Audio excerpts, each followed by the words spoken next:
I am Jim Dershberger. I'm the creative director of Wide Right Games. I'm Mark Zorn. I am the programmer of What the Dub and Freedom Finger. So let's talk about how you guys came up with the idea for this game. Obviously, there's some heavily inspired T3K and some other games that I've seen before. Talk about how this game came to life. During the we call it the Lost Month. It was August of 2019.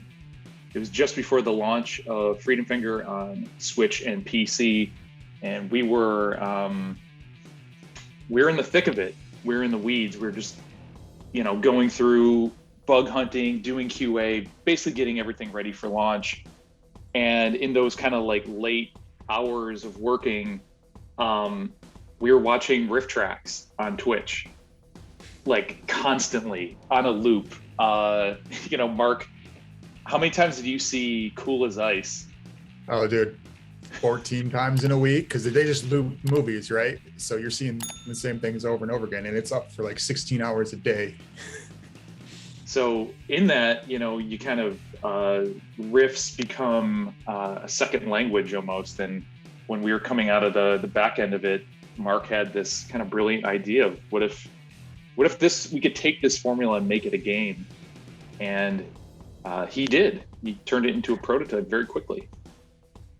Yeah, so it was actually, I did a different but similar version of this game for a game jam like 4 years ago. The theme of the game jam was kaiju. So we did a lot of like Ultraman and Power Rangers and stuff, old clips, Super Sentai. And it was a similar idea where, it was Japanese and you had to dub in what the dialogue was there. And then sitting around during the pandemic, I was talking to one of my game dev friends. He's like, that's the best game you've ever made. How come you never made that for a real game and released it? And I'm like, well, I'm not doing anything right now. I'm just sitting in my house. So spun up a prototype in like a week, and we're like, hey, this is fun. Let's make this, I mean, I have to talk about like getting the process of getting the clips to put in the game. Who was in charge of that process, and how did that process? Because there's got to be kind of a put a detective hat on and go in and search for what is royalty free, what's expired, what you can buy that's cheap, that kind of stuff. How did that process work out? Yeah, it's a lot of, we kind of started with just a very broad approach. Let's find stuff that we know that's in the public domain and start there. And then, what you have to do then is work backwards. Once we had our clips, once we felt like, hey, this is a film we want to use, you have to make sure that you're pulling from the right source, that the source isn't somehow a derivative and still copyrighted. And then you have to, check the rights. You have to do the homework and actually confirm that these are in the public domain and complete and free and clear. So it took a lot of time. There's also, clip houses and things like that do this pre-check for you, that make it easy to just buy stuff off the shelf. And a lot of times when you're working with them, that's most of the assurance that you need that the clips are good. So it's a lot of time. You got to put the work into it, but I don't want to get sued either, so it's worth it. Do you guys actually have to buy individual clips? You don't just buy whole movies and then segment out what you want. You actually have to look at it's more focused than that, it sounds like. Yeah, I mean, if you're going to license a film that still has an active copyright, you are licensing the entire content, and you kind of want the rights to that entire film. Luckily, we didn't have to do that. I think 100% of the clips that we used were all cleared and free to use. I think that's a misconception. I don't think your average Joe understands that process, because I mean, I've been on your website and saw some YouTube comments like, put anime in. It's like, yeah, how much is the rights for this 5-second clip of Inuyasha? It's probably double, 3 times what the game costs to make. Yeah. Right? Yeah.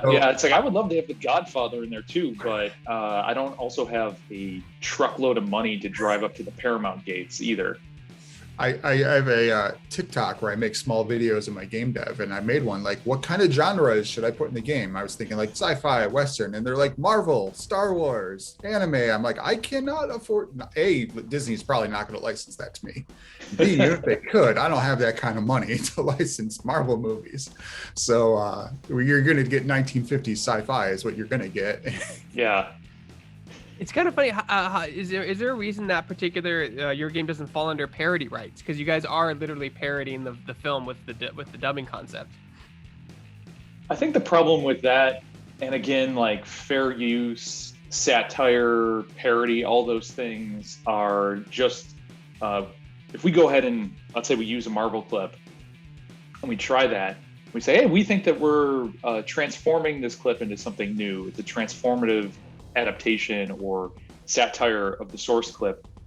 You still have to prove that in court. You know, if the rights holder disagrees, just because you think it to be one way doesn't mean that the court will agree, or you'll have the money and the time to prove it.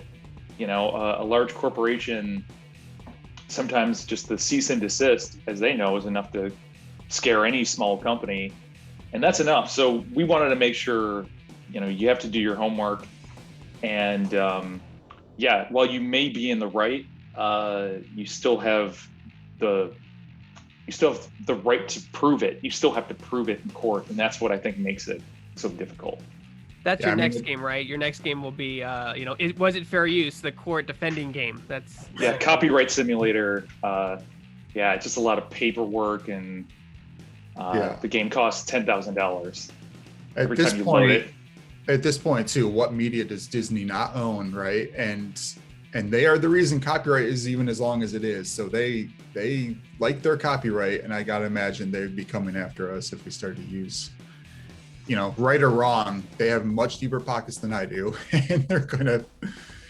And that's not to say we're anti-copyright, because we have a copyright on and a trademark on Freedom Finger. You know, we do that to protect ourselves, but as we learned going through the process, the most valuable piece of legal advice, and I'm not an attorney, so don't listen to anything I say, but you're only as good as your enforcement. So even if you're right, even if you're wrong, if you have the ability to enforce it or to be actionable on your copyright, that's not even half the battle. That is the battle. Right. So yeah, we wanted to kind of cover our base and with this game and make sure that, you know, we weren't getting in any gray area, which is, you know, why I think that was the longest part of development. It was just finding funny clips that actually work within the formula of the game, and then doing the background on it and making sure the material, the copyright, and the source are all up for grabs. Yeah, I mean, like even you mentioned there's a house that does all this, so obviously this is big business. If you have companies that their whole job is just to locate these small clips that license these individual clips out and make sure that there are no problems after you release the game. Yeah, and I'm trying to find the website now, but I don't think I have it right in front of me. But there's like the list of what was on there is kind of insane. Like the things that are actually in the public domain. You know, it's like the obvious stuff, like everyone knows about Night of the Living Dead, where they originally had Night of the Flesh Eaters, and then they discovered that there was another film of that already existed. So at the last minute, they had to reprint their titles to Night of the Living Dead. And this is back when titles had to be optically printed on the film. It wasn't just, Premiere. So when they did that, they forgot to include the copyright, and essentially they released their own film into the public domain, and it made it very easy for people to steal the film, show it, exhibit it, and not have to pay a fee because there's no copyright on it. But that's not the only film that did that. There's a lot of films where the lapse in copyright was unintentional, or they just forgot, like they just didn't renew it. But we're looking at this this service that we that does TV shows, and it was like I Love Lucy, Dragnet, the Beverly Hillbillies, yeah, the Frank Sinatra Show. Like there's tons of stuff that you're like, how did no one like no one stamp a copyright on that stuff, but it all just predates the law and was kind of grandfathered in, I guess. So maybe we'll have a Frank Sinatra DLC coming up. Who knows?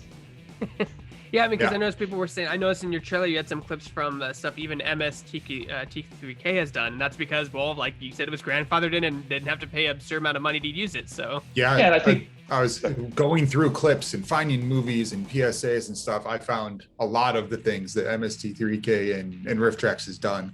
It was like, oh, that's where they got that. That's where that came from. You know, a lot of the shorts, especially, you know, that they do, that Riff Tracks does. And the other reason to use like one of these, and I'm sure that they probably use it too, is even if the film itself is in the public domain, finding a good quality copy that you can actually use, it's kind of next to impossible. So by going to some of these distributors, not only do you get like an HD copy of this terrible movie, but you also get the additional kind of like, assurance that they've done their homework too. So it's just another layer. You get the quality, you pay for it, but you sleep a little easier too. Yeah, I mean, I don't want to go down the rabbit hole too much, but like there are now like streaming rights and fees for SD, HD, and Ultra HD. So like if you like, it's really it's getting very convoluted very quickly with digital going full blown public. So it's an interesting concept. It's got to be that's got to be more time trying to locate funny clips and go through that process than it is like making the physical game or making the game. Yeah, I wouldn't say it's 1-to-1 with time I spent writing code or like in the editor to watch movies, but it's a lot closer than one might expect. I had to watch a lot of movies, and so, you know, it's not finding just bad or funny situations. Like with how our game works, you have to have the dialogue line up and match. So there were a couple movies where I watched the whole movie and found nothing worthwhile, and that just felt like such a waste of my time. Whereas some are like, oh, there's every minute there's something new. It just, you know, kind of depends on how the movie's put together and what the dialogue really works. But yeah, I watched a lot of really, really not great movies. Yeah, and to Mark's point, that formula of just because it's bad or the situation, the movie is like, you know, low budget, whatever it is, you need that setup line and then an opportunity for the dub for players to have something that they can inject. But also then it's like, is it long enough? Is it too short? Is this clip coming kind of gonna hit them out of nowhere? So it was a lot of that where, you know, you go through a film, you know, you watch an hour and a half of it. It's the worst movie you can imagine. You start with 30 clips, and by the end of it, you maybe have like 2, but those 2 are like, you know, real bangers. And yeah, it speaks to the time we spent. We have, I think, just over 300 clips at launch. So we're hoping to add more as the game keeps rolling.